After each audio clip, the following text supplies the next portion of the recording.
বিষয়টা। আর ওই যে বললাম, এখন যারা সাময়িক ধরাকে সরাজ্ঞান মনে করে লুটপাট করছে, এখন আপনার নৈরাজ্য চালাচ্ছে, তাদেরকে তো বিচারের মুখোমুখি করা হবে।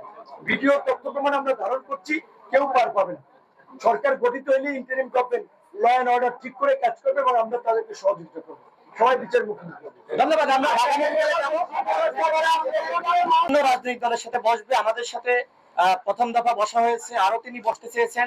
আমরা সেখানে আমাদের পূরণ করতে হবে, অন্যথায় এই নৈরাজ্য তো বন্ধ হবে না। এটা তো এখনই সম্ভব। প্রধান নির্বাচন কমিশনারকে সরিয়ে দেন, স্পষ্ট প্রমাণ রয়েছে তিনি রাষ্ট্রের সাথে, জনগণের সাথে বেইমানি করেছেন। হ্যাঁ, তো এরকম যারা রয়েছে সাংবিধানিক প্রতিষ্ঠানের, শাসনে, গোয়েন্দা সংস্থা, যারা দুর্বৃত্ত, ওই আপনার এরকম যারা অন্যায়কারী রয়েছে, তাদেরকে সরিয়ে দেন। এটা 2 দিনের মধ্যে সম্ভব।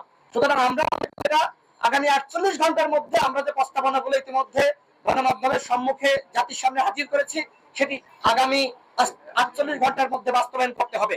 অন্য বিশ্বের ঊর্ধ্বতন কর্মকর্তা সহধর্মিনী আমার সাথে যোগাযোগ করেছে। তিনি বলছেন যে ভাই, আমার হাজবেন্ড একজন সৎ অফিসার, আমার 2 জন মেয়ে, তাদেরকে নিয়ে আমি ঢাকা শহরে পালিয়ে রয়েছি।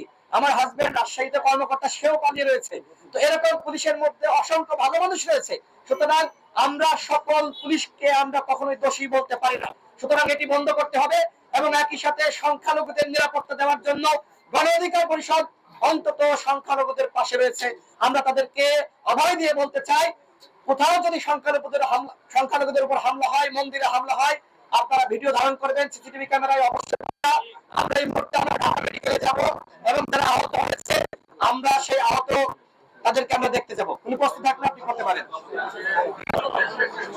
এবং সর্বশেষ যে কথাটি বলতে চাই, এই যে 500 প্রিয় সাংবাদিক ভাইরা, প্রায় 500 গণ অধিকার পরিষদের পক্ষ থেকে আমরা তাদেরকে দ্বিতীয় মুক্তিযোদ্ধা হিসেবে আমরা তাদেরকে ভূষিত করছি এবং শহীদ পরিবারের পাশে গণ অধিকার পরিষদ থাকবে।